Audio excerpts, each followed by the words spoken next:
Ang kwento natin sa video na ito ay tungkol sa mga Slayers na may tungkulin na protektahan ang mundo mula sa mga halimaw na tinatawag na Savage. Isa sa mga ito ay ang estudyante na si Hayato na nakakuha ng highest 100 compatibility score sa military school na Little Garden. Sa eskwelahan na ito tinuturuan ang mga estudyante kung paano lalabanan ang mga Savage gamit ang kanilang sandata na tinatawag na 100. Habang papunta na si Hayato sa Little Garden ay napanaginipan na naman niya muli ang araw nang atakihin sila ng isang Savage nung bata pa siya. May kasama siya dito na isang batang babae at nang magising siya ay napatanong siya uli sa kanyang sarili kung sino kaya ang babae na iyon. Ilang sandali lang ay nakarating na siya sa Little Garden at pagkababa niya ay napansin niya kaagad ang dalawang babae na gusto sana siyang salubungin. Hindi siya nagpakita sa mga ito at matapos siyang magbihis ay dumiretso na siya sa gusali kung saan gaganapin ang entrance ceremony. Tatanungin niya sana ang kapwa estudyante na si Fritz pero nakilala siya kaagad ni Risha kaya dinumog tuloy siya ng ibang estudyante. Matapos niyang makaiwas sa mga ito ay bigla naman siyang nilapitan ng isa pang estudyante na nagpakilalang si Emil na gusto ding makipagkaibigan sa kanya. Katapos nito ay muli niyang nakausap sila Risha at Fritz at humingi ng tawad sa kanya si Risha dahil sa nagawa nito kanina. Pagkaumpisa ng entrance ceremony ay ipinakilala sa kanila ang Student Council President at Captain ng Little Garden na si Claire para magbigay ng welcome message. Biglang dumating dito ang dalawang babae na sumalubong kanina kay Hayato na sila Noah at Leo. Dahil sa huli na sila sa entrance ceremony ay napagsabihan tuloy sila ni Claire at kaagad na pinapaalis ng Little Garden dahil sa paglabag umano nila sa simpleng tuntunin ng eskwelahan. Balak sana ni Hayato na magsalita pero naunahan siya ni Emil na hindi sinang-ayunan ang hatol ni Claire kina Noah at Leo. Pilit na inaawat ni Hayato si Emil kaya natanong tuloy siya ni Claire kung sang-ayon ba umano siya kay Emil. Lakas loob naman niyang sinabi na sang-ayon siya sa mga sinabi ni Emil at hindi dapat mapatalsik kaagad sila Noah at Leo. Dahil dito ay hinamon tuloy siya ni Claire sa isang duelo at kung mananalo umano siya ay babawiin nito ang desisyon nito kina Noah at Leo. Kaagad naman itong tinanggap ni Emil kaya wala na siyang nagawa pa. Katapos ng entrance ceremony ay pinuntahan nila ni Emil ang isang professor ng eskwelahan na si Charlotte para kunin ang kanyang 100. Hindi nila akalain na nalaman kaagad ni Charlotte ang magaganap na duelo kaya sinabi ni Charlotte na dahil umano ito sa computer nitong si Liza na siyang nagkokontrol sa lahat ng bagay sa Little Garden. Katapos ay ibinigay na nito ang 100 na gagamitin ni Hayato. Pumunta din kaagad sila sa isang silid kung saan sila magsasanay ni Emil. Tinuruan siya ni Emil kung paano mapapa-activate ang kanyang 100 at sa isang subok lang niya ay napa-activate niya ito kaagad. Pinapanood pala sila ni Charlotte at sinabi na din ito ang tawag sa kanyang 100 na Flying Swallow. Katapos ay inactivate na din ni Emil ang kanyang 100 na tinatawag na Arms Shroud. Bigla nitong inatake si Hayato at hindi makapaniwala si Hayato na madali lang niya itong nasangga. Muli itong umatake at sa pagkakataon na ito ay nagamit naman niya ang sobra-sobra niyang bilis na hindi niya na nakontrol. Tuwang-tuwa si Emil sa ipinapakita niya kaya nagpatuloy lang ito sa pag-atake. Nang matapos na sila ay kaagad na pinuntahan ni Hayato sa hospital ang nakababate niyang kapatid na si Karen. Pero dahil matatapos na ang visiting hours ay hindi din siya nagtagal dito. Pagkapasok niya ng kanyang silid ay nagulat siya nang makita na may nagbibihis dito. Kaagad siyang pinagbabato nito hanggang sa mapuruhan siya at mawalan ng malay. Nang magkamalay siya ay nagulat naman siya nang makita si Emil at dito lang niya nalaman na roommate pala sila. Kinabukasan ay nagkaharap na sila ni Claire para sa kanilang duelo. Bago mag-umpisa ang kanilang duelo ay sinabi ni Claire na hindi niya umano gagamitin ang kanyang full body armament. Isa itong taktika na iilang estudyante lang ang nakakagamit. Dahil dito ay parang sinasabi na din ni Claire na hindi niya ilalabas ang buo niyang lakas. Pagkaumpisa ng duelo ay biglang nagamit ni Hayato ang kanyang bilis dahilan para dumiretso siya kay Claire. Pagkabangon ni Hayato ay hindi niya sinasadya na mahawakan ang dibdib ni Claire. Sa galit ni Claire sa kanya ay paulit-ulit siya nitong inatake hanggang sa gamitin nito ang Alicetirian kaya mabilis siyang pinagamit ni Emil ng energy barrier. Nagpatuloy ang kanilang laban hanggang sa gamitin na ni Hayato ang isang teknik na natutunan niya. Ngunit nagawa lang itong masangga ni Claire at kaagad siyang ginantihan. Dahil hindi pa din sumusuko si Hayato ay inilabas na ni Claire ang kanyang Buster Cannon. Bigla namang may kakaibang naramdaman si Hayato na kaagad napansin ni Emil. Pagka-atake ni Claire ay nailagan lang ito ni Hayato at mabilis na sinugod si Claire na may kakaiba na sa mga mata nito. Sinubukan ulit ni Claire na gamitin ang kanyang Buster Cannon ngunit nagulat na lang siya na nakagamit ng full body armament si Hayato. Sa sobrang bilis ni Hayato ay napilitan na si Claire na gamitin na din ang kanyang full body armament. Paulit-ulit niyang inatake si Hayato hanggang sa masira na ang nilikhang barrier ni Hayato. Katapos ay kagad niya itong sinundan ng atake na nagdahilan para bumalik na sa normal si Hayato at bumagsak.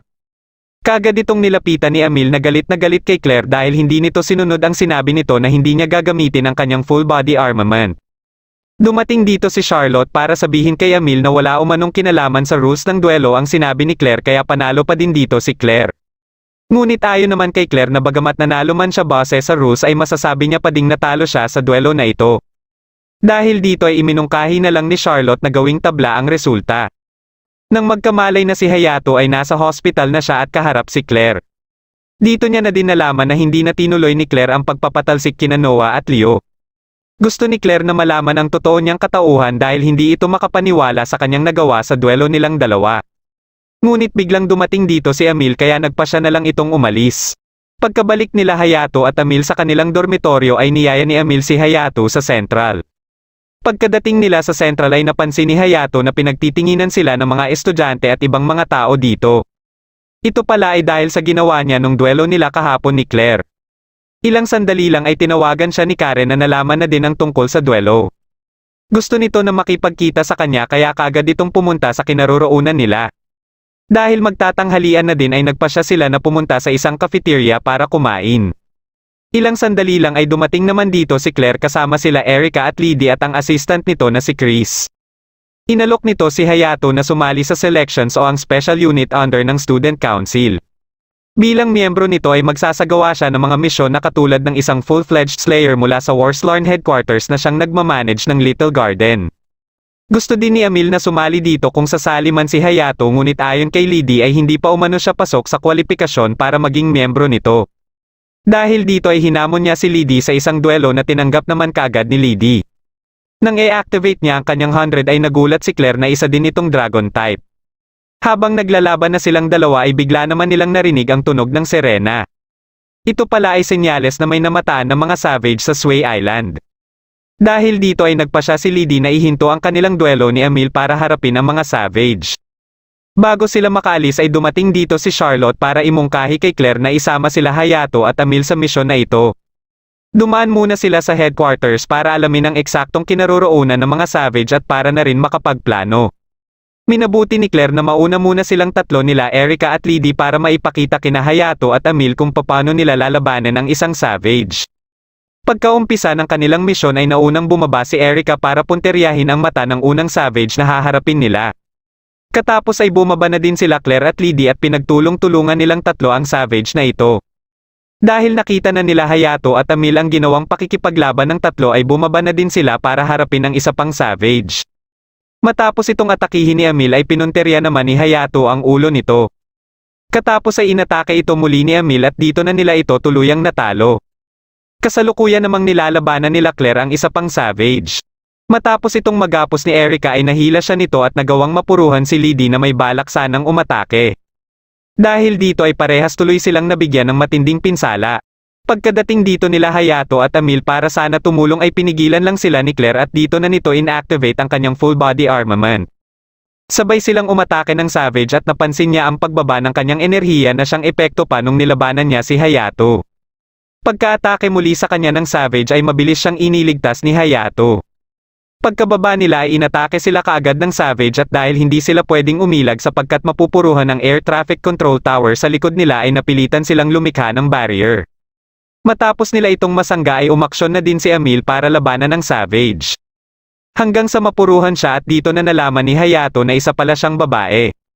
Nang makita nito ang peklat niya sa dibdib ay dito na din ito naalala ang pangalan ng babae na palagi niyang napapanaginipan na siyang si Emilia. Mabilis niyang iniligtas si Emil at kumbinsido na siya na ito ang kaibigan niyang si Emilia na hindi na din naitanggi pa ni Emil. Ilang sandali lang ay muli na naman niyang na-activate ang matindi niyang kapangyarihan pero napansin kaagad ni Emilia na nawalan ulit siya ng kontrol sa kanyang sarili. Dahil dito ay nagpasya na si Emilia na halikan siya dahilan para bumalik siya sa katinoan. Kaya pagkaatake muli ng savage ay natapatan niya ito ng kanyang sandata at matagumpay niya din itong napuruhan. Sa sobrang panghihina ay mabilis siyang inalalayan ni Emilia. Hindi naman makapaniwala si Claire sa mga nakikita niya kay Emilia. Dahil alam na nila na isang babae si Emilia ay kailangan na din nito na lumipat na ng silid pero sinabihan pa din umano siya na ipagpatuloy ang pagpapanggap bilang isang lalaki. Nakiusap naman si Hayato na sabihin sa kanya ang mga nalalaman ni Emilia simula nung mawalan umano siya ng iilan niyang memorya matapos ang pag-atake sa kanila ng Savage nung araw na iyon. Inumpisahan ni Emilia na sabihin ang tungkol sa tinatawag na variant. Ayon kay Emilia ay ito yung mga tao na naapektuhan ng virus matapos atakihin ng Savage katulad ng nangyari sa kanya. At dahil sinipsip umano ni Hayato ang kanyang dugo nung mga oras na iyon ay nahawa na din ito ng virus kaya isa na din itong variant. Halos lahat ng tao ay nasasawi matapos ang pagsipsip ng dugo ng isang nahawaan na ng virus at dahil sinuwerte si Hayato na mabuhay ay nagkaroon siya ng napakataas na 100 score. Makalipas ang ilang araw ay napagpasyahan ng management na humahawak sa singer na si Sakura na ituloy na ang naudlot nitong concert sa Sway Island. Dahil ang Little Garden ang nakatalaga para sa seguridad ni Sakura ay sinabihan ni Shuffle si Claire na gusto umano ni Sakura na maging bodyguard si Hayato. Ilang sandali lang matapos ang kanilang pagsasanay ay ipinatawag na siya ni Claire. Bukod sa ipinaalam sa kanya ang hiling ni Sakura ay ipinakita din sa kanya ang napag-alaman na 4 pang Savage na kasama ng 3 Savage na nakalaban nila nung isang araw. Sinasabing na shutdown ang mga ito bago pa mag-landfall ngunit ayon kay Erica ay isang labi pa lang ang nakikita nila kaya may posibilidad na buhay pa ang 3. Hindi naman nagdalawang isip si Hayato na tanggapin ang misyon pero may isang pabor siyang hiningi. Alam niyang fan ni Sakura si Karen kaya humiling siya ng isang concert ticket para sa kanyang kapatid. Dahil dito ay tuwang-tuwa si Karen matapos itong sabihin sa kanya ni Hayato. Sumapit na ang araw ng pagdating ni Sakura sa Sway Island at nakasama ni Hayato si Lady para sumalubong dahil ito ang maghahatid sa kanila sa hotel. Pagkapasok nila sa silid ng hotel ay dito na inalok ni Sakura si Hayato sa isang kasal. Nakita pala ni Sakura ang ginawa niyang pakikipaglaban sa Savage kaya naging interesado ito sa kanya. Inisa-isa ni Sakura ang kanyang mga naiisip para sa kanila ni Hayato. Dahil dito ay gumawa ng paraan si Hayato para tumigil ito at nagtagumpay siya dito. Makalipas ang ilang oras ay sinamahan naman niya ito sa isang party. At katapos ay pinuntahan na din nila ang lugar na paggaganapan ng concert.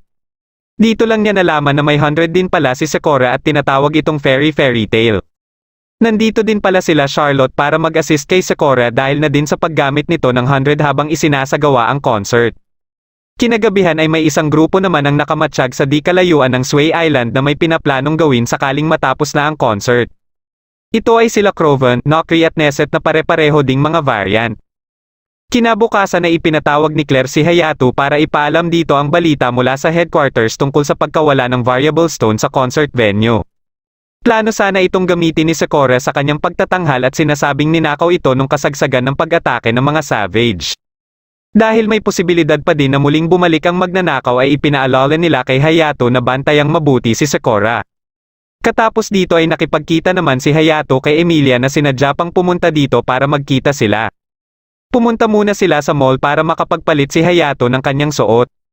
Pagkadating nila sa plaza ay naisip ni Emilia na kumuha muna ng kanilang maiinom. Biglang tumawag kay Hayato si Claire para ipaalam sa kanya na nawawala umano si Sakura sa silid nito. Dahil dito ay naatasan siya na hanapin ito pero matapos lang ang kanilang usapan ay may biglang umagaw sa kanyang cellphone at ito pala ay si Sakura. Gusto lang pala nito na makipagkita sa kanya para isama siya sa isang lugar na gusto nitong puntahan. Naisip niya kaagad si Emilia at dahil alam niyang magiging problema kung makita ito ni Sakura ay nagpasya na lang siyang samahan si Sakura at ite-text niya na lang si Emilia. Makalipas ang ilang minuto na biyahe ay nakarating na sila sa sinasabing lugar ni Sakura at ito pala ay sa Sway Grand Canyon. Gusto nito na pasalamatan si Hayato sa pagliligtas sa buong isla dahil sa mga alaala niya dito kasama ang kanyang ina. Katapos ay ipinarinig nito ang isang kanta na ayon kay Hayato ay palagi ding kinakanta ng kanyang kapatid. Kaya nagtaka si Sakura dahil ginawa umano ito ng kanyang ina at hindi niya ito basta-basta pinaparinig sa iba. Pero nang malaman niya ang pangalan ng kapatid ni Hayato ay dito niya na naalala na nagkita-kita na pala sila dati nung araw din na sinalakay ang kanilang lugar ng Savage. Dahil naiparinig niya ito kina Hayato at Karen kaya alam itong kantahin ni Karen. Dito na din siya nagsimulang magkwento ng mga nangyari sa kanyang buhay matapos ang araw na iyon. Matapos siyang kunin ng kanyang ama ay naging masakitin na siya at napaisip kaagad si Hayato na parang kagaya ito kay Karen.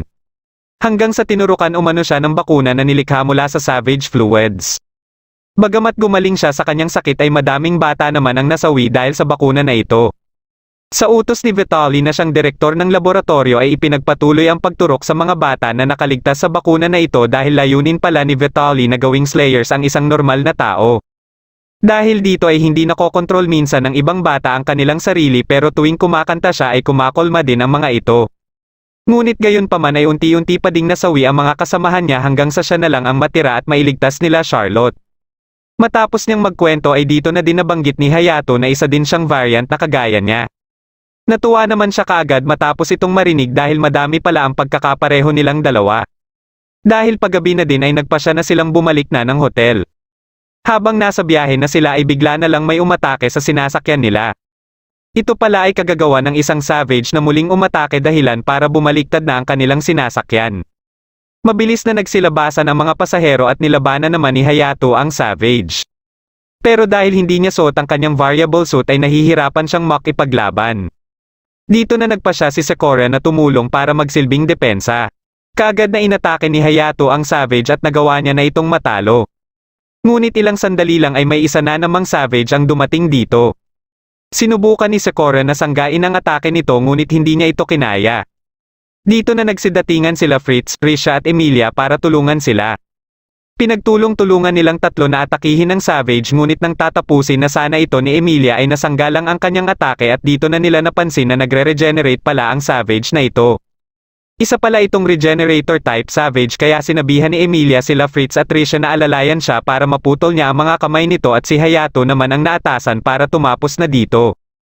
Matagumpay na naputol ni Emilia ang mga kamay nito ngunit mabilis lang itong mag-regenerate kaya bigo si Hayato na iligpit ito. Nang biglang sumigaw si Sakura ay nag-respond dito ang savage. Sumugod muli si Hayato ngunit biglang dumating dito si Croven para atakihin siya.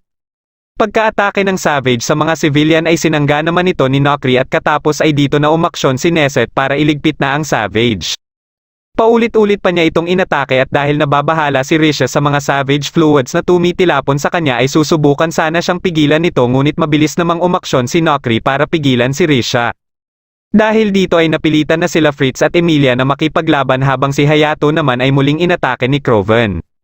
Muling naalala ni Hayato ang sinabi ni Claire tungkol sa kumuha ng variable stone at may kutob siya na ang mga ito ang salarin. Ilang sandali lang ay dito niya na napagtanto na isa ding variant ang kalaban niya. Nang mapansin ni Emilia na nahihirapan na si Hayato ay kaagad nitong inatake si Croven. Napansin ni Croven ang ginawang pagbabago ng sandata ni Emilia kaya naisip niya na parang kapareho ito kay Neset. Matapos makuha ni Neset ang dalawang savage cores ay dito lang nalaman nila Emilia na ito pala ang sadya nila Croven dito. Nalaman din nila ng mga tauhan ni Vitaly ang mga ito at katapos ay kaagad na nagsialisan ang mga ito. Nang makausap nila si Claire ay nabanggit nito sa kanila na tinatawag ng mga hunters ang kanilang nakalaban. Mga slayers din sila pero parte ng mga illegal organizations. Nang matanong nila Emilia kung bakit kinukuha ng mga ito ang savage core ay sinagot ito ni Charlotte na dahil halos kapareho din ang molecular structure nito sa variable stone. Ibig sabihin ay halos kasing halaga lang din nito ang variable stone. Makalipas ang ilang araw ay sumapit na din ang araw para sa inaabangan ng karamihan na concert ni Sakura. Bago matapos ang concert ay nagpasya si Sakura na kantahin na ang kanta na nilikha ng kanyang ina para sa kanya. Dahil dito ay nalaman na din ni Karen na si Sakura pala ang bata na nakilala nila dati. Isang araw ay isinama sila ni Claire sa isang beach resort para mag-relax matapos ang isinagawang misyon sa naging concert ni Sakura. Habang nagkakasiyahan sila ay dumating dito ang isang helicopter na may crest ng Warslarn. Bumaba mula dito ang CEO ng Warslarn at kapatid ni Claire na si Juder. Gusto umano niya na makita ang mga future slayers ng Warslarn lalong-lalo na si Hayato. Dahil ito ang rising star ng Little Garden at nagtataglay ng divine blood na hindi masyadong narinig ni Hayato. Alam din nito ang totoong katauhan ni Emilia pero sumakay na lang din siya sa pagpapanggap ni Emilia. Katapos ay pinasakay niya si Claire sa helicopter para isabay pabalik ng Little Garden. Nang makabalik na silang lahat sa eskwelahan ay nakatanggap ng mensahe sila Hayato mula kay Claire na pinapapunta sila sa Student Council Office. Kasama din sa ipinatawag nito sila Fritz at Risha at pinag-usapan nila ang tungkol sa anti-savage cleanup operation. Dito na din nalaman nila Fritz at Risha na opisyal na din silang miyembro ng selections katulad kina Hayato at Emilia na labis ikinatuwa ni Risha. Pagkalabas nila ay kinausap naman ni Juder si Hayato at pinasama ito. Pupuntahan umano nila ang silid kung saan nakalagay ang power source ng Little Garden. Ang pagkakaalam ni Hayato sa power source ng Little Garden ay ang nuclear fusion reactor, ngunit ayon kay Juder ay base lang ito sa nakasulat sa papel. Pagkadating nila sa silid na tinutukoy ni Juder ay nakita ni Hayato dito ang isang kapsula na nagliliwanag na may nakasilid na isang babae. Ito pala ay si Liza na siyang nabanggit dati ni Charlotte sa kanya. Nalaman din niya na kapatid ito nila Juder at Claire at ang kauna-unahang Slayer at Variant. Biglang dumating dito si Claire na galit kay Juder dahil sa pagpapakita nito sa iba kay Liza. Dito na sinabi ni Juder ang tungkol sa divine blood ni Hayato na posibleng makagising kay Liza. Pinahawak nito si Hayato sa kapsula para subukan na gisingin si Liza. Ilang sandali lang matapos itong hawakan ni Hayato ay nagsimula ng mag-react ang kapsula, ngunit hindi pa din nagising si Liza. Nabanggit na din ni Juder ang isang tao na nagnanais na makuha si Liza at nagngangalan itong Vitaly. Balak niyang madakip ito kaya kailangan niyang makausap ang mga tauhan nito o ang mga hunters. Pagkalabas nila dito ay sinabihan ni Claire si Hayato na hindi ipagsabi kahit kanino ang kanyang mga natuklasan. Sumapit na ang araw para sa pag-uumpisa sa isasagawang anti-savage cleanup operation.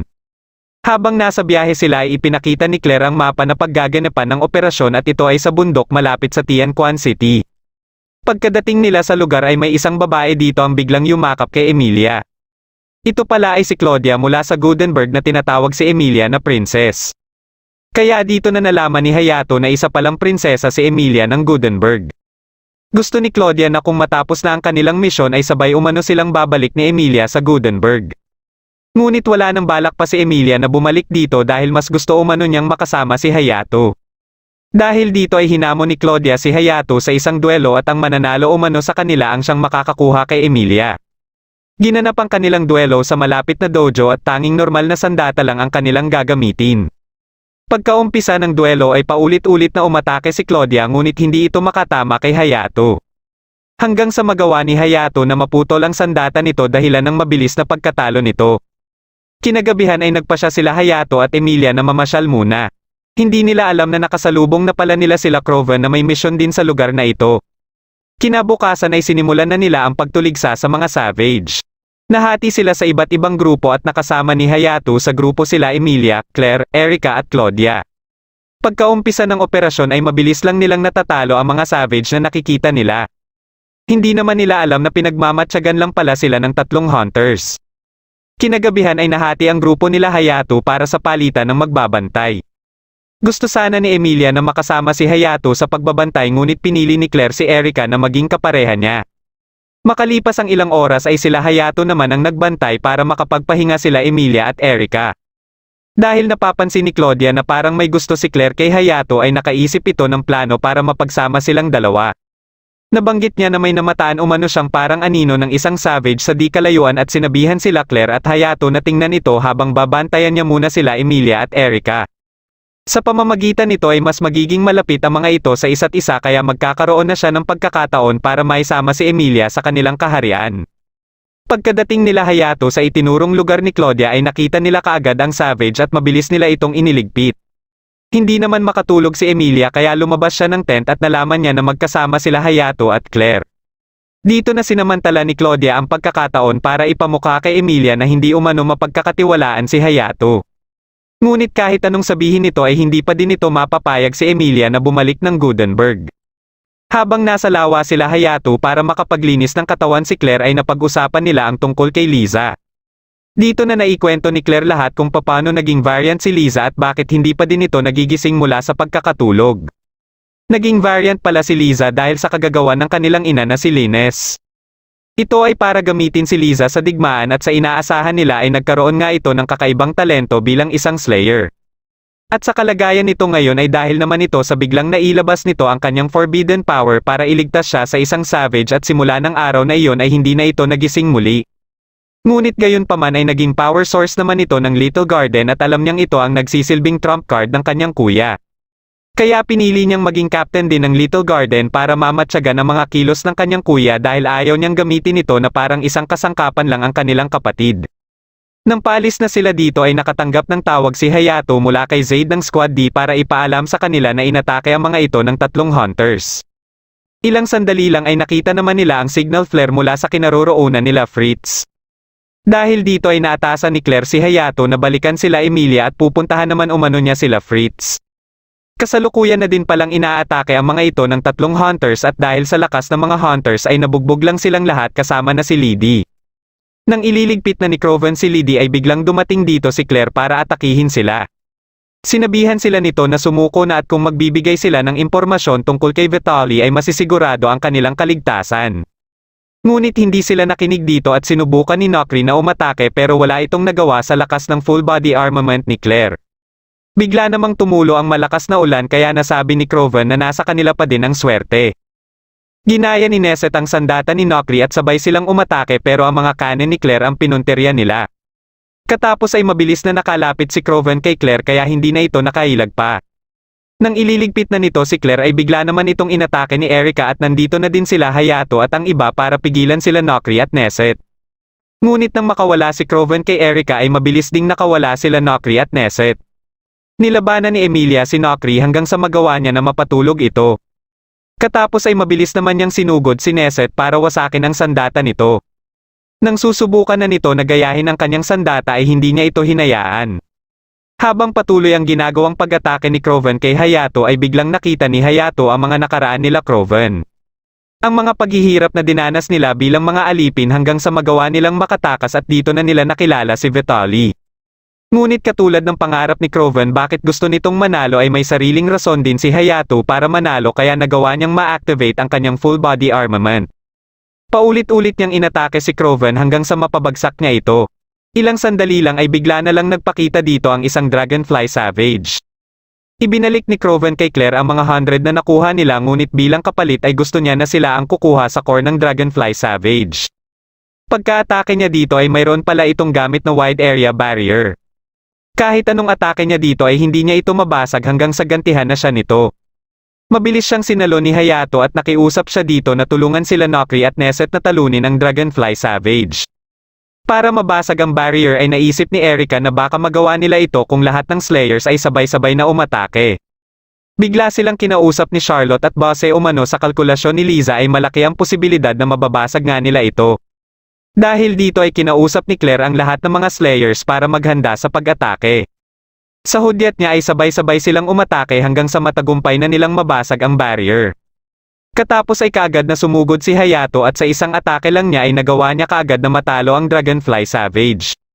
Pagkabagsak niya sa lawa ay mabilis namang umaksyon si Emilia para tulungan siya.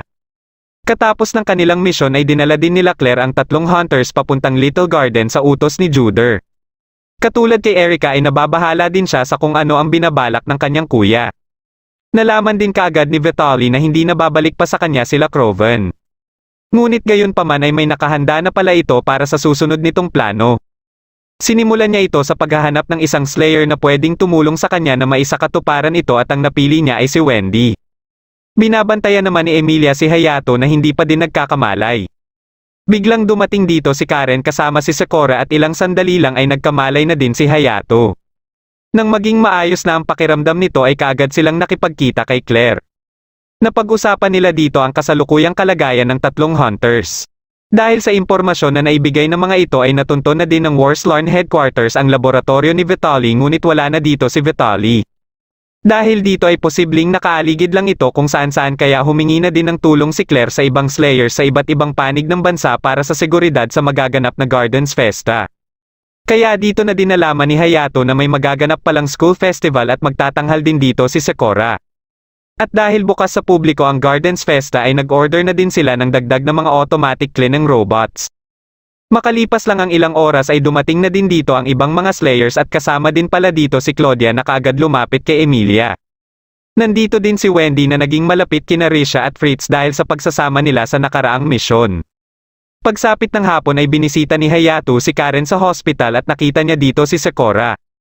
Nagtaka siya dahil hindi ito papunta sa silid ni Karen.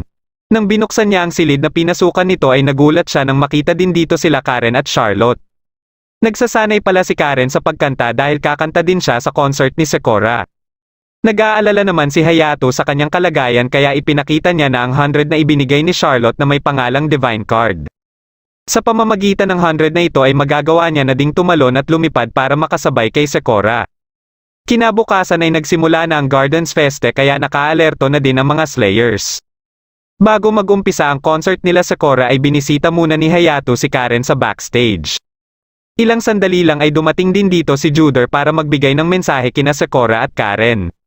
Makalipas ang ilang minuto na mag-umpisa na ang concert ay pinalitan ni Wendy ang magbabantay sa entrance. Dahil kontrolado na siya ni Vitaly ay madali lang nakapasok dito si Vitaly. Sinamahan niya din ito papunta sa loob ng isang gusali at dito na siya pinatulog nito. Kaya habang abala sila Hayato sa panonood ng concert ay hindi nila alam na nasa loob na pala ng eskwelahan si Vitaly. Nang itapon nito ang kanyang sigarilyo ay kaagad itong nilapitan ng automatic cleaning robot at parang may kakaiba na ang nangyari dito. Ilang sandali lang ay nalaman na nila Claire ang nangyari kay Wendy. Habang nakabantay sa labas sila Erica ay naalerto sila nang makita ang robot na anyong bubuyog. Sinubukan nilang alamin kung sino ang nagkokontrol dito at dahil walang may sumagot ay nagpasya na si Erica na hulihin ito. Ngunit nang mahuli niya na ito ay bigla na lang itong sumabog. Katapos ay nakita nila ang isa pa nito na balak pasabugin ang electrical relay pero buti na lang ay mabilis itong napigilan ni Risha. Dito na sila nakaramdam ng sunod-sunod na pagsabog na nagdahilan sa pagkawala ng kuryente sa iba't ibang gusali. Nalaman nila Chris na pinupunterya pala ng mga robot na ito ang mga relays. Ipinaalam naman nila Noah at Leo kay Claire ang nadiskubre nila na kung saan ay nagiging bubuyog ang mga automatic cleaning robots. Dahil dito ay kaagad na pina-shutdown ni Claire ang mga ito. Katapos ay nalaman din nila mula kay Erica na may mga variable stones ang mga bubuyog. Dito na naisip ni Claire ang posibilidad na si Vitaly ang may kagagawan nito na sinang-ayunan naman ni Charlotte. Dahil dito ay nagpasya na si Claire na ipatigil ang Gardens Festa para mailikas ang mga civilian.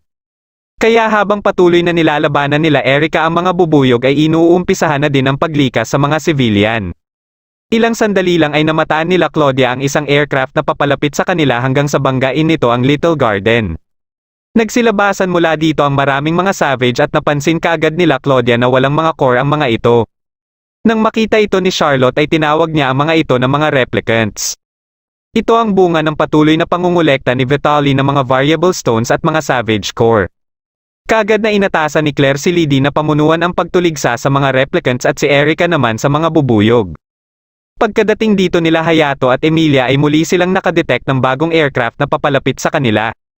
Kahit anong pagpapasabog nila dito ay hindi pa din ito sumabog hanggang sa mahulog ito sa barrier. Nagsilabasan din mula dito ang maraming replicants ngunit may kasama palang higanteng replicant dito. Dahil sa patuloy na pagbaba ng tibay ng barrier mula sa pag-atake ng mga replicants ay nagpasya na si Claire na lumabas para harapin ang mga ito. Pero kaagad siyang pinigilan ni Chris dahil kailangan umano siya para magsilbing commander sa mga Slayers na nakikipaglaban sa labas. Kaya sinabihan siya ni Hayato na sila na umano ang lalabas sa barrier para harapin ang mga replicants. Kasabay nito ang pangako nito sa kanya na gagawin nito ang lahat para mailigtas ang Little Garden. Pinuntahan naman ni Vitaly ang silid na kinaroroonan nila Craven para patulungin ang mga ito sa ginagawa niyang pag-atake sa Little Garden. Ayaw sana ni Craven na sumunod sa kanya dahil sa pangako umano niya dati na wala silang idadamay ng mga inosenteng tao. Dahil dito ay napilitan na lang siya na gamitin ang isang device na naglalabas ng tunog na sobrang sakit sa tenga nila Craven. Ilang sandali lang ay dumating dito si Maymay at nilabanan si Vitaly. Bagamat napabagsak niya ito ay hindi naman niya inaasahan na aatakihin siya nito mula sa likod.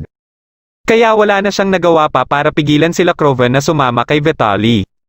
Nang makalampas sila sa Sector 9 ay naisip kaagad ni Claire na papunta sila sa Sector 11 kung saan ang kinaroroonan ni Liza. Biglang tumawag sa kanya si Juder para ipaalam sa kanya na ito na umano ang bahala kay Vitaly. Nahulog naman si Nokri sa patibong na nakaabang sa isang pinto kaya kaagad itong bumagsak. Dahil sa pag-aalala nila Craven ay ayaw sana nilang magpatuloy pa kaya muling ginamit ni Vitaly ang kanyang device. Biglang dumating dito si Maymay at nagpalitan sila ni Vitaly ng putok hanggang sa mapuruhan siya sa hita. Dahil dito ay nagkaroon ng pagkakataon si Vitaly para makatakbo.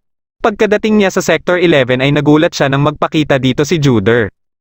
Dati pala silang magkasintahan at balak niyang makapaghiganti kay Juder sa pamamagitan ng pagwazek kay Liza dahil ginamit lang umano siya nito. Habang patuloy na nilalabanan nila Hayato at Emilia ang mga replicants ay naglabas ang higanteng replicant ng tunog na tanging mga Slayers lang ang naaapektuhan. Dahil dito ay hindi makakilos ng maayos ang lahat ng mga Slayers. Nang pinaputukan na ni Vitaly ang kapsula ay nagtaka siya na hindi man lang ito nabasag. Paulit-ulit niya itong sinubukan hanggang sa magulat na lang siya na gising na pala si Liza. Ayon kay Juder ay dahil umano ito sa nag-react si Liza sa mga kanta ni Sakura.